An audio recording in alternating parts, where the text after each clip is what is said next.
अस्सलामु अलैकुम जाने जहां में खुश आमदीद। जन्नत के पत्ते बाय निम्रा अहमद एपिसोड 31।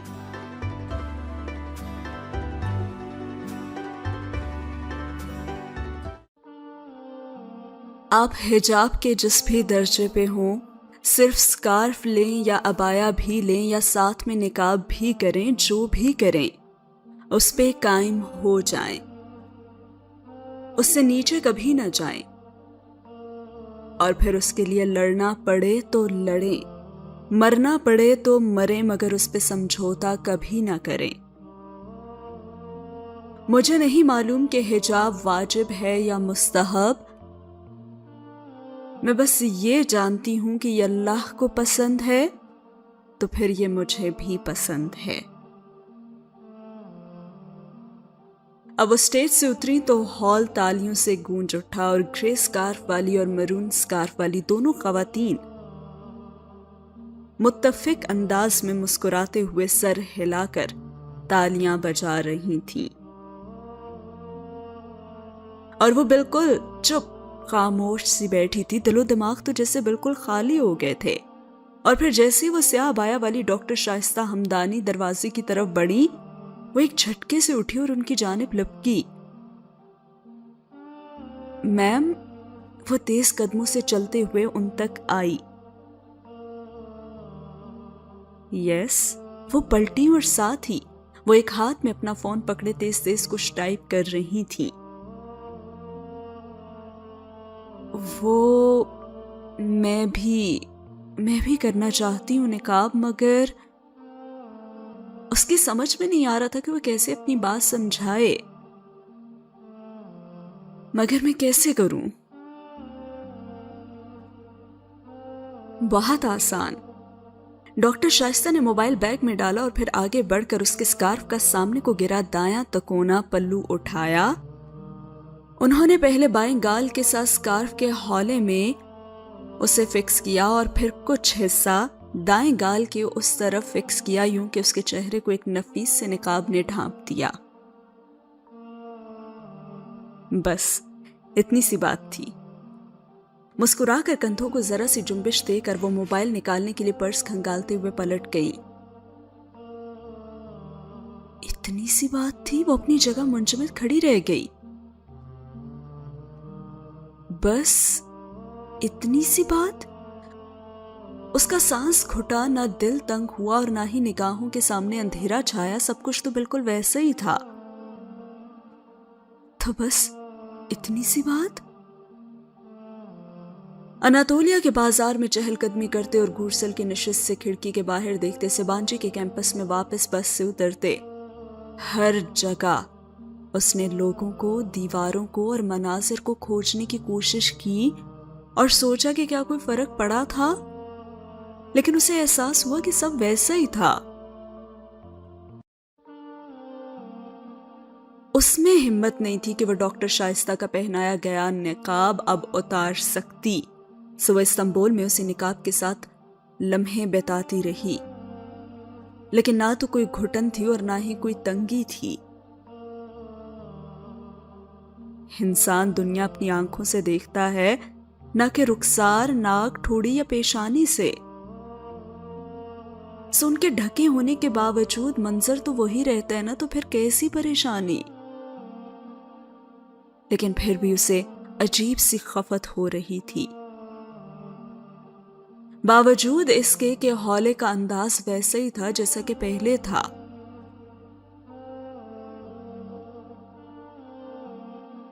अब डोर्म की सीढ़ियां चढ़ते हुए उसे हुसैन और मोतसम उतरते दिखाई दिए। हुसैन बस लम्हे भर को ठटका था और फिर दोनों मुस्कुरा कर सलाम करते हुए नीचे उतर गए और सब कुछ पहले जैसा था। ए नबी सल्लल्लाहु अलैहि वसल्लम, आप कह दें अपनी बीवियों से और अपनी बेटियों से और अहले ईमान की औरतों से कि वो अपने ऊपर अपनी चादरें लटका लिया करें ताकि वो पहचान ली जाएं और वो सताई ना जाएं। بے شک اللہ بخشنے والا مہربان ہے۔ ہر اب وہ اپنی کرسی پہ بیٹھی کتاب پہ جھکی ذہنی طور پر ابھی تک اسی ہال میں تھی جہاں شیشے کی دیواروں سے پرندے ٹکرا جایا کرتے تھے، اور جب واپسی کے وقت پس منظر میں کسی نے یہ آیت چلا دی تھی تو وہ اس کے ٹرانس سے تو باہر آ ہی نہیں سکی۔ اسے لگا وہ کبھی اس کے اثر سے نہیں نکل سکے گی، اور لمحے بھر میں اس کی سمجھ میں آ گیا تھا کہ وہ آج تک حجاب یا نقاب کیوں نہیں پہن سکی تھی۔ باوجود اس کے کہ تایا، ابا اور روحیل بھی اسے بہت تاکید کرتے تھے، وہ یہ نہیں کر سکی، اس لیے کیونکہ انہوں نے ہمیشہ اپنی کہی، کبھی اللہ کی بات سنائی ہی نہیں۔ جبر کی طرح اپنی بات مسلط کرنی چاہیے، اور اکثر باپ بھائی تو یہی کرتے ہیں نا، اپنی ہی کہتے رہتے ہیں اور پھر شکایت کرتے ہیں کہ بچیاں مانتی کیوں نہیں۔ ارے کبھی اللہ کی سنوا کر تو دیکھتے، پھر علم ہوتا کہ مسلمان لڑکی چھوٹی ہو یا بڑی، نرم ٹہنی ہو یا سخت کانچ، دل اس کا ایک ہی ہوتا ہے، وہ دل جو اللہ کی سن کر جھک ہی جاتا ہے، پھر کسی واز، تقریر یا درس کی ضرورت نہیں رہتی۔ ایک آیت زندگی بدل دیتی ہے، بس ایک آیت۔ اے نبی صلی اللہ علیہ وآلہ وسلم، آپ کہہ دیں اپنی بیویوں سے اور اپنی بیٹیوں سے اور اہل ایمان کی عورتوں سے کہ وہ اپنے اوپر اپنی چادریں لٹکا لیا کریں تاکہ وہ پہچان لی جائیں اور وہ ستائی نہ جائیں۔ بے شک اللہ بخشنے والا مہربان ہے۔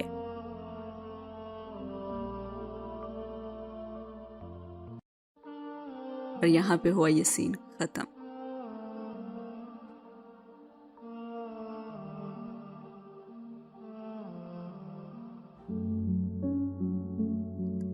بیوگدہ کے ساحل پہ لہریں پتھروں سے سر پٹک رہی تھی اور ان کا شور اس اونچے اور سفید قصر عثمانی کے اندر تک سنائی دے رہا تھا۔ محل اندھیرے میں ڈوبا تھا اور راہداریاں تاریک تھی، صرف دوسری منزل کی سٹڈی میں نیم روشنی سی چھائی تھی اور اندر ایک مدھم سا بلب جل رہا تھا، یا پھر میز پہ کھلا پڑا عبد الرحمن کا لیپ ٹاپ۔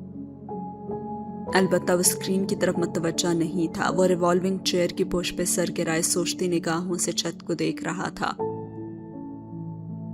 اس کی دونوں سونے کی انگوٹھیاں اور موٹے فریم کے گلاسز میز پہ لیپ ٹاپ کے ساتھ ہی رکھے تھے۔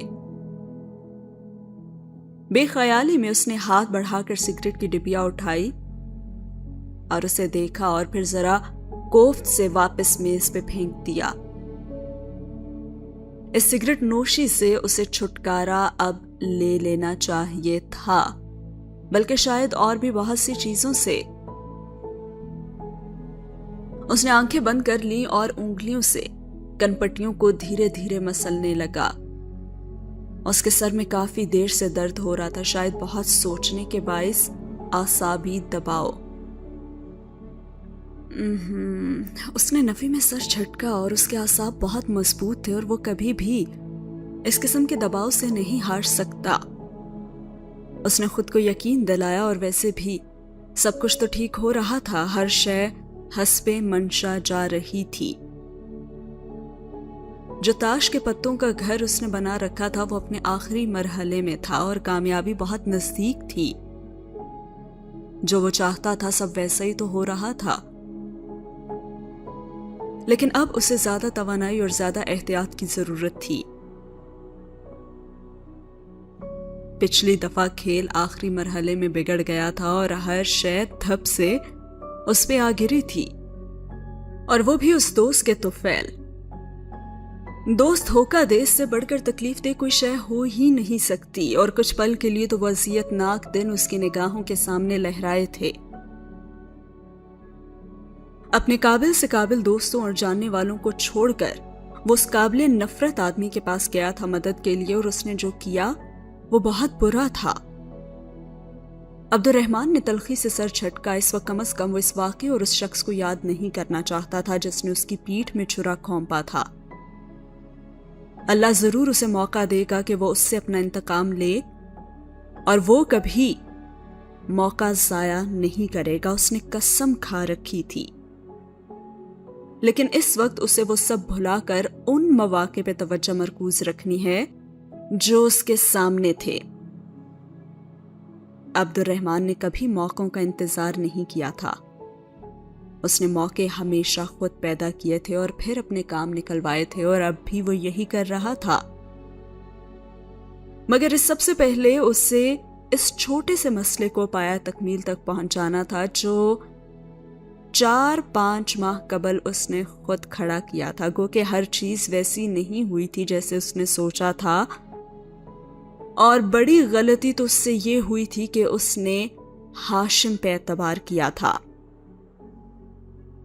مگر پھر بھی اس سب کا اختتام ویسا ہی ہوگا جیسا اس نے سوچا تھا، اور جیسا اس نے پلان کیا تھا، اور جیسے دیمت فردوس نے مشورہ دیا تھا۔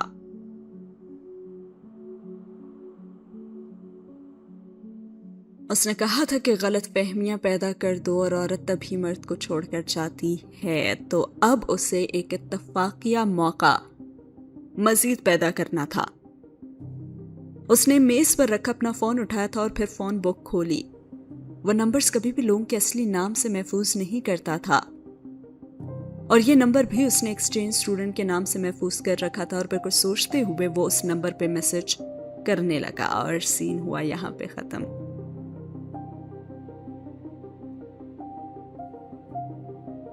26 مئی سے سبانجی میں امتحانات کا موسم چھا گیا تھا، اور اس کٹھن موسم کو 9 جون تک جاری رہنا تھا۔ ٹاکسم کا مجسمہ، استقلال جدیسی کے چکر اور جواہر کی شاپنگ اور پزل باکس کی پہیلیاں اسے تو سبھی بھول گیا تھا، اور ادالار میں رکنے کے باعث ہونے والا نقصان تو وہ پورا کر چکی تھی، لیکن یہاں صرف پاس نہیں ہونا تھا بلکہ ڈسٹنکشن لینی تھی۔ اس کا رزلٹ برا ہوا تو پاکستانی ایکسچینج اسٹوڈنٹس کی ناکامی ہوگی، اور رزلٹ اچھا آیا تو پاکستانی ایکسچینج اسٹوڈنٹس کی کامیابی ہوگی، اور وہ حیات سلیمان کو بھلا کر صرف اور صرف پاکستانی ایکسچینج اسٹوڈنٹس رہ گئی تھی۔ 31 مئی کی صبح استنبول پہ کسی قہر کی طرح نازل ہوئی تھی۔ وہ رات دیر تک پڑھنے کے بعد فجر کے قریب سوئی تھی کہ آج چھٹی تھی، لیکن صبح ہالے کسی آندھی طوفان کی طرح ڈورم میں بھاگتی ہوئی آئی تھی۔ حیا حیا اٹھو! وہ ہالے کے زور زور سے پکارنے پہ ہڑبڑا کر اٹھ بیٹھی اور اس سے پوچھنے لگی کہ کیا ہوا ہے، اور نیچے اپنے بنک کی سیڑھی کے ساتھ کھڑے ہالے کے تو حواس باختہ چہرے کو دیکھ کر اس کا دل جیسے کسی نے مٹھی میں لے لیا تھا۔ وہ لحاف پھینک کر تیزی سے نیچے اتری۔ حیا اور ہالے کی آنکھیں چھلکنے کو بے تاب تھیں۔ حیا نے بے اختیار اس کے ہاتھ پکڑے جو سرد ہو رہے تھے۔ ہالے کیا ہوا؟ حیا، فریڈم فلوٹیلا جو غزہ جا رہا تھا نا، اسے روک دیا گیا اور اسرائیل نے اس پہ اٹیک کر دیا۔ پتہ نہیں کتنے فلسطینی اور ترک مارے جا چکے ہیں۔ اللہ، اس نے بے اختیار دل پہ ہاتھ رکھا، لیکن وہ ایسا کیسے کر سکتے؟ ان بحری جہازوں میں تو خوراک تھی اور دوائیاں تھی نا۔ وہ کہتے ہیں کہ ان میں اسلحہ تھا اور دہشت گرد بھی، اور تم تو جانتی انہیں پوچھنے والا کون ہے۔ خدایا، موتسم وغیرہ کتنے پریشان ہوں گے، ان کے تو دوست بھی تھے مسافر برادر جہاز میں۔ اسے بے اختیار یاد آیا تھا، ہمیں ان کے پاس جانا چاہیے، چلو جلدی کریں۔ اس نے جلدی کپڑے بدلے اور پھر لباس بدل کر سکارف لپیٹ کر اور نقاب نفاست سے سیٹ کر کے وہ ہالے کے ساتھ باہر آ گئی، اور کامن روم کے راستے میں اس نے موبائل چیک کیا تو ادھر رات کے کسی 1 پہر तुर्क मोबाइल नंबर से पैगाम आया हुआ था, मेरे पास आपके लिए एक सरप्राइज है, ARP। और उसने सोचा कि जहन्नुम में जाए ये ARP। वो उस वक्त उस परेशानी में ARP के सरप्राइज के बारे में कहाँ सोचती। और कॉमन रूम में 5 फलस्तीनी लड़के चुपचाप बैठे थे और मेज पे लैपटॉप्स खुले पड़े थे और मोबाइल हाथों में लिए वो सब अपडेट्स के मुंतजर थे। उनके चेहरे देखे तो वो अफसोस के सारे अल्फाज भूल गई। उसकी तो समझ में नहीं आया कि वो क्या कहे। और फिर वो और हौले खामोशी से कोने में जाकर बैठ गई। I am so sorry Mohsin. उसके कहने पे मोहसिन ने नजर उठाकर उसे देखा और हल्की सी फीकी मुस्कुराहट के साथ सर को जुम्बिश दी और दोबारा अपने जूतों को देखने लगा। वो उसकी तकलीफ महसूस कर सकती थी, बल्कि नहीं, वो कैसे महसूस कर सकती थी सिवाय उसके कि वो खुद को उनकी जगह पे रखे। वो तसव्वुर करे कि, और फिर उसने लम्हे भर को आंखें बंद करके सोचा कि अगर खुदा न खास्ता इस्लामाबाद में जंग जारी हो और पूरा शहर अपने घरों में महसूर हो, उसके घर वाले बीमार और जख्मी हो और फिर वो उधर तुर्की से एक फ्लोटेला पे उन्हें दवाइयां और खुराक भेजे, लेकिन वो कराची के साहिल पे अगर रोक लिया जाए और उसमें सवार कुछ लोगों को मार भी दिया जाए और उसके घर वाले तड़पते रहें। हाँ, उसने तकलीफ से आंखें खोली। अब वो महसूस कर सकती थी।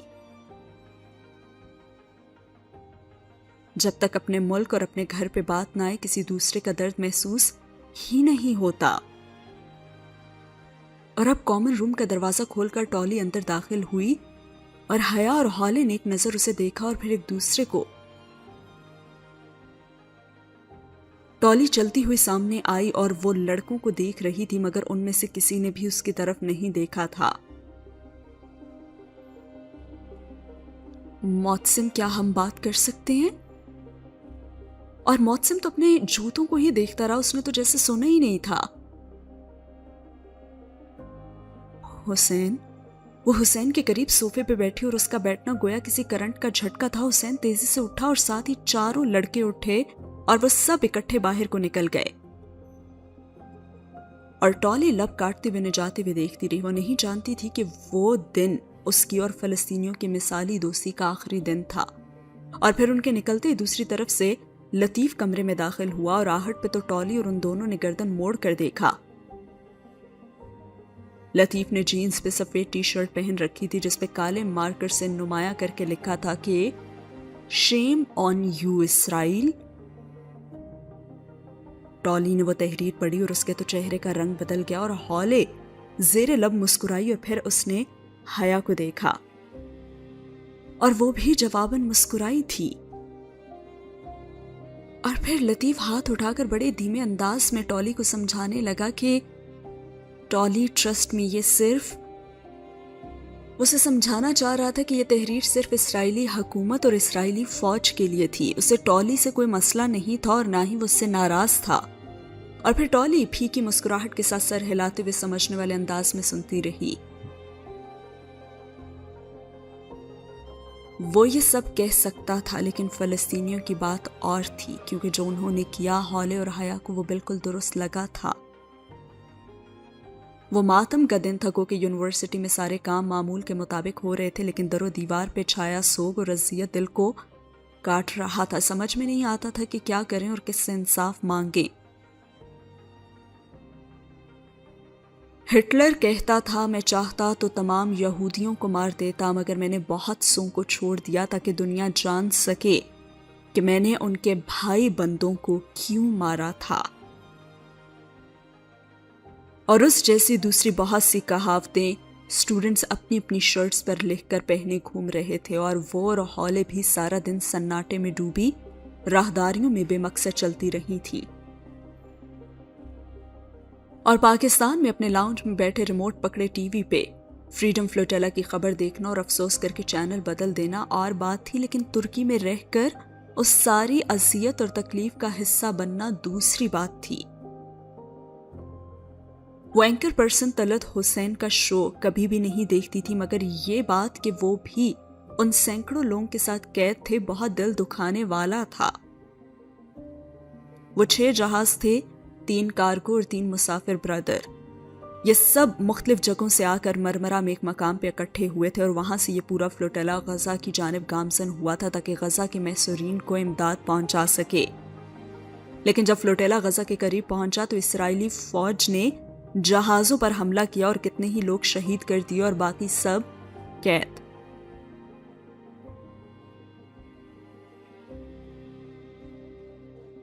اب دوپہر میں وہ اور ہالے باہر سے بانجی کے کیفے کے فوارے کے ساتھ کرسیوں پہ بیٹھی چارٹس اور پلے کارڈز بنا رہی تھیں۔ انہوں نے سنا تھا کہ پورا استنبول سڑکوں پہ نکل آیا ہے، صرف سبانجی شہر میں نہیں بلکہ دور مضافات میں۔ ان کا ارادہ بھی آج جا کر اس احتجاج میں شامل ہونے کا تھا، اور مئی کے آخر کی دھوپ فوارے کے پانی سے ابل رہی تھی اور وہ کوہنیاں میز پہ ٹکائے سر جھکائے پوسٹر میں رنگ کر رہی تھی۔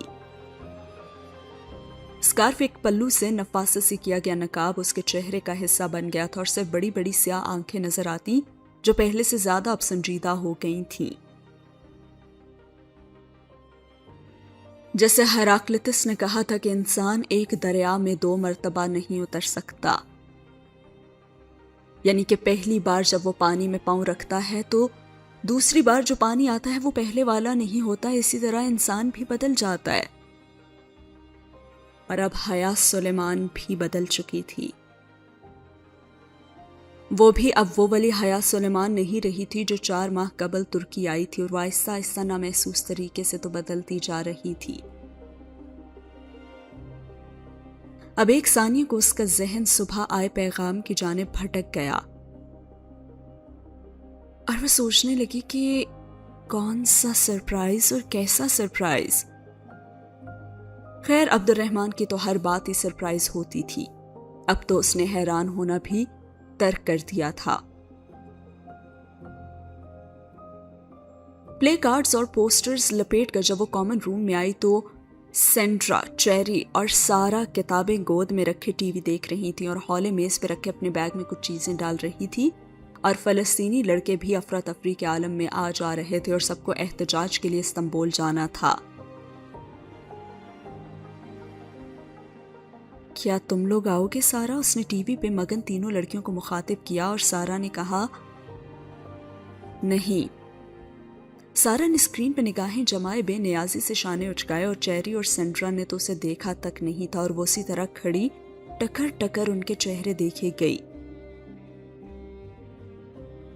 ہالے اور فلسطینیوں کے ساتھ سامان پیک کروانے اور احتجاجی شرٹس پہن کر اس کارواں میں شامل ہونے کے لیے بہت سے ترک سٹوڈنٹس بھی آ گئے تھے، اور یہ وہ لڑکیاں تھیں جو گرمی، سردی اور ہر موسم میں منی سکرٹس میں ملبوس ہوتی تھیں، وہ لڑکے جن کا دین اور مذہب سے دور دور تک کوئی واسطہ بھی نہ تھا، کانوں میں بالی اور قابل اعتراض تصاویر والی ٹی شرٹس اور جین پہننے والے لڑکے بھی اب سب ایک ہو گئے تھے۔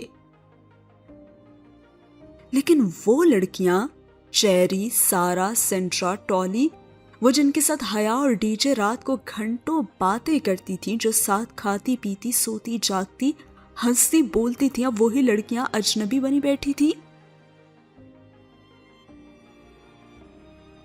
یہ لوگ کیوں نہیں چل رہے؟ سب واضح تھا، اور پھر بھی اس نے الجھن بھرے انداز میں ہالے سے دھیرے سے پوچھا، اور ہالے نے سارا والی بے نیازی سے شانے اچکائے۔ کیونکہ وہ مسلمان نہیں ہے حیا، اور وہ بالکل چپ کھڑی رہ گئی۔ ان 4 ماہ میں انہیں ترک، پاکستانی، فلسطینی، نارویجن، ڈچ، چائنیز، اسرائیل اور ایسی ہی درجنوں تفریحات میں بانٹا گیا تھا، مگر آج قومیت کے سارے فرق مٹ گئے تھے۔ یہودی، عیسائی، بدھسٹ سب ایک طرف ہو گئے اور مسلمان سٹوڈنٹس ایک طرف۔ اور وہ بھی کن سرابوں کے پیچھے دوڑا کرتی تھی، اسے بھی کن لوگوں کا لباس اور کن کا رہن سہن اچھا لگتا تھا، ان لوگوں کا۔ अंजुम बाजी और जावेद भाई समेत वो सब जब टॉक्सिम पे पहुंचे तो वो 5 मिनट के लिए माजरत करके तेजी से इस्तकलाल स्ट्रीट की तरफ आ गई। उसे जेहान को भी अपने साथ लेना था। जितने ज्यादा मुसलमान हो उतना बेहतर था, और बर्गर किंग पे तो मामूल की गहमा गहमी थी। वो रेस्टोरेंट की मेजों से हट कर अंदर जाने वाले दरवाजे में दाखिल हुई तो किचन में एक तुर्क लड़की और एक नया लड़का काम कर रहे थे, और दोनों ही शेफ थे। सलाम, जेहान कहाँ है? उसने इर्द गिर्द निगाहें दौड़ाते हुए लड़के को मुखातिब किया। वो भी तो यहीं था, गोश्त काट रहा था, लेकिन अब शायद। लड़के ने मुड़कर एक दूसरे दरवाजे की तरफ देखा। शायद ड्रेसिंग रूम में होगा या फिर बाथरूम में। और उसी पल ड्रेसिंग रूम का दरवाजा खुला। हया ने बेख्तियार गर्दन मोड़कर देखा। जेहान अंदर दाखिल हो रहा था, यूं के सर झुकाए वो आंखों को उंगलियों से रगड़ रहा था। जेहान, उसने उसे पुकारा तो जेहान ने चौंक कर गर्दन उठाई। उसकी आंखें भीगी और सुर्ख सी हो रही थी, और वो बामुश्किल मुस्कुराया और स्लैब की तरफ आया। अस्सलाम वालेकुम, तुम कब आई? वो उससे नजर मिलाए बगैर गर्दन झुकाकर ट्रे से गोश्त के टुकड़े उठाने लगा। अभी तुम ठीक हो? वो बगौर उसका चेहरा देख रही थी। हाँ, बस प्याज काटने से आंखों में थोड़ी जलन हो रही थी तो अभी मुंह धोने गया था। इतनी लंबी वजाहत, वो भी जेहान दे, और प्याज? उसने इर्द गिर्द देखा, प्याज तो कहीं भी नहीं थे। खैर, तुम बताओ कैसे आई? वो हम स्ट्रीट प्रोटेस्ट के लिए जा रहे हैं, फ्रीडम फ्लोटेला पे हमले के खिलाफ, तो तुम चलोगे? प्रोटेस्ट क्यों? उन बहरी जहाजों में असलहा नहीं था क्या? असलहा नहीं जेहान, उनमें दवा और खुराक थी। उसने अजनबी से जेहान को देखा। क्या वो इतना बेखबर था? ये तो तुम कह रही हो ना। अगर असलहा ना होता तो इसराइली क्यों रोकते उसे? वो लापरवाही से कहते हुए गोश्त के कतले खटाखट काट रहा था। जेहान, क्या तुम्हें लगता है कि उनको किसी वजह की जरूरत है? हया, ये उनकी आपस की जंग है। ये फलस्तीनी भी इतने सीधे नहीं होते।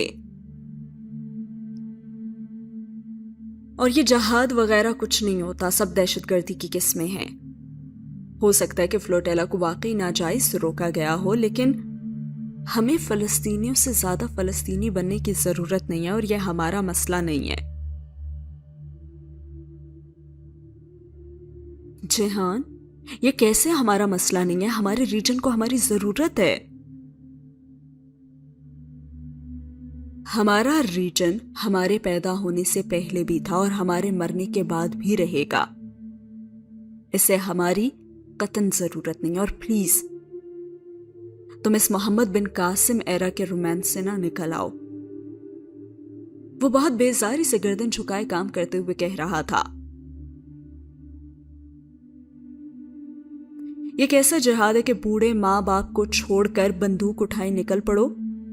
जिहाद तो वो होता है जो एक आदमी अपने घर वालों के लिए मुशक्कत करके रोजी कमाता है, जो मैं करता हूं, जो इस रेस्टोरेंट में मेरे वर्कर्स करते हैं। और हया उसकी स्टेटमेंट पे बहुत मुश्तल हुई और उसे कहने लगी, जहन्नुम में गया तुम्हारा रेस्टोरेंट। बहरहाल, मैं तो तुमसे मुत्तफिक नहीं हूं, और अगर तुम गलत होकर इतने पुरएतमाद हो सकते हो तो मैं सही होकर पुरएतमाद क्यों ना हूं? वो तलखी से कहकर पलट गई और जेहान ने उसे एक नजर जाते हुए देखा और फिर सर झटक कर काम करने लगा। मुसलमान स्टूडेंट्स का दूसरे तुर्क बासियों के साथ स्ट्रीट प्रोटेस्ट जारी था। प्ले कार्ड्स और बैनर्स उठाए वो नारे बुलंद करते हुए आगे बढ़ रहे थे। एक शख्स जोर से पुकारता था, डाउन विद, तो बाकी लोग हम आवाज होकर इसराइल चिल्लाते। ہر طرف ڈاؤن ود اسرائیل کے نعروں کی گونج تھی، اور پاکستان میں ایسے مظاہروں میں عموماً مردوں عورتوں کے درمیان تفریق سی ہوتی تھی، لیکن ترکی میں دونوں اکٹھے ہی ریلی میں چل رہے تھے، اور یوں بہت بچ بچ کر چلنا پڑتا، لیکن اس کا ذہن ابھی تک تو جہان میں ہی اٹکا ہوا تھا۔ ہر ایک کے سیاسی تجزیات الگ ہوتے ہیں اور سب کو اپنی رائے رکھنے کا حق ہے، تو پھر اسے کیوں بار بار رونا آ رہا تھا، اور وہ کیوں بار بار اپنے آنسو بمشکل روک رہی تھی؟ وہ اسرائیلی ایمبیسی کے قریب بھی نہیں پہنچ سکے اور معتصم کا وعدہ پورا نہ ہو سکا، لیکن ان کا احتجاج شاندار رہا تھا۔ اب اگلے روز اس کا پیپر تھا، اور وہ بے دلی سے تھوڑا بہت پڑھ کر جلدی سو گئے، اور پھر صبح منہ اندھیرے اٹھ کر کتابیں لیے وہ جھیل پہ آ گئی۔ ہر سو نیلا سا اندھیرا چھایا ہوا تھا اور جون شروع ہو چکا تھا، لیکن اس وقت بہت ٹھنڈی ہوا چل رہی تھی اور گرمی صرف دن میں ہی ہوا کرتی تھی۔ وہ پانی میں پاؤں ڈال کر بیٹھ گئی اور گھٹنوں پہ کتاب رکھ لی۔ ہوا کے باعث شال سر سے پھسل کر گردن کی پشت پہ جا ٹھہری تھی، اور دور دور تک کوئی نہیں تھا، اور وہ وہاں اکیلی تھی۔ رونا تو اسے رات سے ہی آ رہا تھا، لیکن اب اس میں شدت آ گئی تھی، اور وہ سر جھکائے بے آواز آنسو بہاتی رہی۔ اسے سب یاد آ رہے تھے، گھر یاد آ رہا تھا، ابا، اماں، روہیل، سبھی بہت یاد آ رہے تھے۔ اور دفتن اس کا فون بجا اور اس نے گھاس پہ رکھا موبائل اٹھایا، جہاں پہ لکھا آ رہا تھا جیہان کالنگ۔ اور وہ سوچنے لگی کہ اس وقت خیریت، وہ حیران ہوئی تھی۔ جیہان کیا ہوا؟ وہ زکام زدہ آواز میں ذرا پریشانی سے بولی۔ تم جاگ رہی ہو؟ آج تمہارا پیپر ہے نا؟ ہاں میں جھیل پہ ہوں، تم کہاں ہو؟ ایک کام سے قریب میں ہی آیا تھا، بس تم رکو میں آ رہا ہوں۔ اور حیا نے موبائل بند کیا اور ہتھیلی کی پشت سے آنسو رگڑے۔ اس نے اپنی پوری زندگی میں اتنا غیر متوقع رویہ رکھنے والا شخص نہیں دیکھا تھا۔ اور چند ہی منٹ بعد وہ اس کے ساتھ آ بیٹھا اور کہنے لگا، ہیلو۔ اور اس نے دھیرے سے سر اٹھا کر دیکھا، جینز اور چاکلیٹ کلر ٹی شرٹ میں وہ بہت تر و تازہ لگ رہا تھا۔ تم اتنی صبح کیسے؟ یہاں مجھے قریب میں پہنچنا تھا 7 بجے تک، سوچا جلدی آ جاؤں تاکہ پہلے تم سے بھی مل لوں۔ مجھے لگا تم کل ذرا ناراض ہو گئی تھی۔ وہ اسی کے انداز میں اکموں بیٹھا اب جھیل کے پانی کو دیکھتے ہوئے کہہ رہا تھا، اور وہ بھی پانی کو ہی دیکھ رہی تھی۔ نہیں، ایسی تو کوئی بات نہیں ہے۔ چند لمحے خاموشی کی نظر ہو گئے۔ حیا ایک بات کہوں؟ کبھی بھی اپنے قرابت داروں سے ان کے پولیٹیکل ویوز کے باعث ناراض نہیں ہوتے۔ وہ بہت نرمی سے اور دھیمے انداز میں اسے سمجھا رہا تھا، اور وہ گردن موڑ کر اسے دیکھنے لگی۔ اسے کچھ یاد آیا تھا۔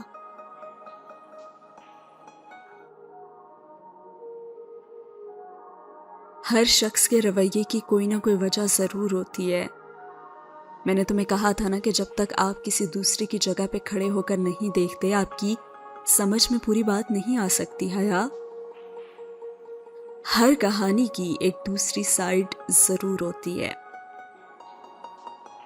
اور اب اس نے چہرہ موڑ کر حیا کو دیکھا اور پھر کہا، اب بتاؤ کیوں رو رہی تھی؟ یوں ہی۔ وہ فوراً نگاہ چرا کر پانی کو دیکھنے لگی۔ بس گھر یاد آ رہا تھا۔ اور پھر جیہان نے کہا، صبر کر لو، انسان کو ہمیشہ اتنی ہی تکلیف ملتی ہے جتنی وہ سہ سکے، اور اگر وہ نہ سہنا چاہے، آخر کیوں انسان کو ہی سہنا پڑتا ہے سب کچھ؟ زندگی آسان کیوں نہیں ہو جاتی جیہان؟ اور اس کی آنکھیں پھر سے بھیگ گئی تھیں۔ वो अभी तक पानी को देख रही थी जो कि चमक रहा था, जैसे नीले आसमान पे चांदी के थाल की तरह के चांद से कतरा कतरा चांदी पिघलकर झील की सतह पे गिर रही थी। और फिर जेहान ने कहा, अभी तुम्हारी स्टूडेंट लाइफ है ना, इसे जितना एंजॉय कर सकती हो करो, क्योंकि इसके बाद जिंदगी अपना निकाब उतार फेंकती है और चीजें बहुत मुश्किल हो जाती हैं। मेरे साथ भी तुम्हारी जिंदगी मुश्किल हो जाएगी। तुम करोगी मुझसे शादी?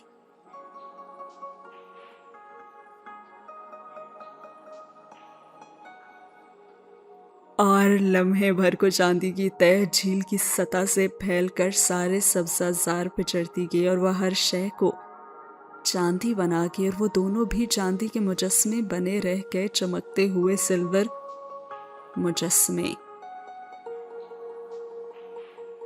हमारी शादी हो नहीं चुकी? वो तो हमारे बड़ों ने की थी ना, अब फैसला हमारे हाथ में है। तुम मुझे जानती हो, मैं कोई हर वक्त हंसता मुस्कुराता आदमी नहीं हूं। मैं जानता हूं कि मैं बाज़ दफ़ा बहुत सख्त हो जाता हूं और तब तुम्हें मैं बहुत बुरा भी लगता हूं, मुझे पता है, मगर मैं ऐसा ही हूं। क्या तुम मेरे साथ सारी जिंदगी रह लोगी? वो बहुत संजीदगी से उससे पूछ रहा था और हया ने धीरे से शाने उचकाए। इस्तांबुल में हर हालात में रहने के लिए तैयार हूं मैं। अल्लाह न करे जो हम यहां रहें। वो एक बिल्कुल गैर इरादी तौर पे चौंक कर बोला, और चांदी के दूसरे मुजस्समे ने हैरत से उसे देखा। क्यों? यूं ही कह रहा था, पहले मुजस्समे ने गर्दन मोड़ ली। तुम्हें फूफो ने कब बताया कि हम, और वो बात अधूरी छोड़ गई। वो क्यों बताती? मैं उस वक्त 8 साल का था और 8 साल के बच्चे का हाफजा अच्छा खासा होता है, मुझे हमेशा से पता था। मैं समझी थी कि तुम्हें नहीं पता। बेख्तियार उसने जुबान दांतों तले दबाई और जबान भी चांदी बन चुकी थी। अच्छा, तो तुम्हें क्या लगता है कि मैं हर किसी से माजरत करने आ जाता हूं या हर लड़की को डिनर के लिए ले जाता हूं? वो जरा खफकी से उस माजरत का हवाला देने लगा जब उसने उसका जिंजर ब्रेड हाउस तोड़ा था।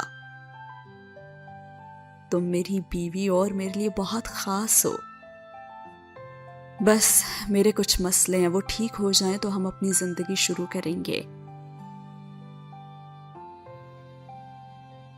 और चांदी की तह अब सबसे के दहानों से फैलती डोर्म ब्लॉक्स पे छाती जा रही थी और पूरी दुनिया, जमीन आसमान सब चांदी बनता जा रहा था।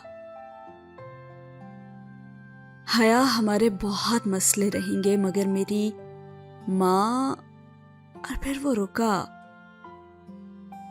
हम उन्हें ठीक कर लेंगे। वो जख्मी अंदाज से मुस्कुराया था। हम हमेशा से साथ मिलकर अपने मसले ठीक करते आए हैं और हमने बहुत अजियतें काटी हैं और बहुत दुख उठाए हैं, लेकिन मेरी माँ बहुत मजबूत औरत है, बहुत निडर और बहुत बहादुर। उन्होंने सारी जिंदगी बुटीक्स के लिए कपड़े सी सी कर मुझे किसी काबिल बनाया है। वो अब भी ये काम करती हैं, मगर उन्होंने तुम्हें नहीं बताया होगा। वो अपने मसले किसी से बयान नहीं करती। मैं चाहता हूं कि तुम भी उतनी ही मजबूत और बहादुर बन जाओ। अरब वजी मुजस्समा उठकर खड़ा हुआ तो चांदी का खौल चटका और सब्जाजार पे चढ़े वर्क में दरारें पड़ गईं। मैं चाहता हूं कि तुम अच्छा सा एग्जाम दो और अगर लंदन चलने का मूड हो तो बताना। एक धीमी मुस्कुराहट के साथ कहता वो जाने के लिए मुड़ गया और वो भीगी आंखों और नीम मुस्कान के साथ उसे जाते देखती रही। और चांदी के टुकड़े टूट टूट कर झील के पानी में गुम हो रहे थे और चांद अब सुर्ख नारंगी रोशनी के नुक्तों में डर कर बालों की ओट में तैरने लगा था। फसूं खत्म हो चुका था और हकीकी दिन का आगाज हो चुका था और सीन हुआ यहाँ पे खत्म। और इसी के साथ आज के एपिसोड को भी ख़त्म करते हैं। और जनाब जेहान ने आज फाइनली उसे बता दिया है कि तुम मेरी बीवी हो और मेरे लिए बहुत ख़ास हो। और तुम्हें क्या लगता है कि मैं हर किसी से माजरत करने आ जाता हूँ या फिर हर लड़की को डिनर के लिए ले जाता हूँ? तो आहिस्ता आहिस्ता चीज़ें अच्छी हो रही हैं। हया और जेहान का रिलेशनशिप स्ट्रांग हो रहा है। लेकिन अब इसमें AR पाशा क्या करने वाला है? उनको करीब लाकर दोबारा से अलग करने का इरादा वो रखता है। लग तो कुछ ऐसा ही रहा है। क्या वो पैदा कर पाएगा हया सलेमान और जेहान सिकंदर के दरमियान गलत फहमी की दरारें, या फिर उनके रिलेशनशिप को नुकसान पहुंचा पाएगा? बहुत जल्दी हमें पता चल जाएगा। और बहुत जल्दी हया की डायरी आई गेस ख़त्म होने वाली है और इसके बाद जेहान सिकंदर सामने आएंगे और शुरू से आखिर तक ये जो रिडल्स थी और कब कब क्या क्या और क्यों क्यों हो रहा था, इस सारे को एक्सप्लेन करेंगे सेकंड पार्ट में। तो कैसा लग रहा है आपको नॉवेल? आज की एपिसोड कैसी लगी? क्या था आपका फेवरेट डायलॉग? अपना फीडबैक जरूर दीजिएगा कमेंट सेक्शन में। मिलते हैं अगले एपिसोड में। वीडियो अच्छी लगे तो लाइक करना ना भूलिएगा। अल्लाह हाफिज।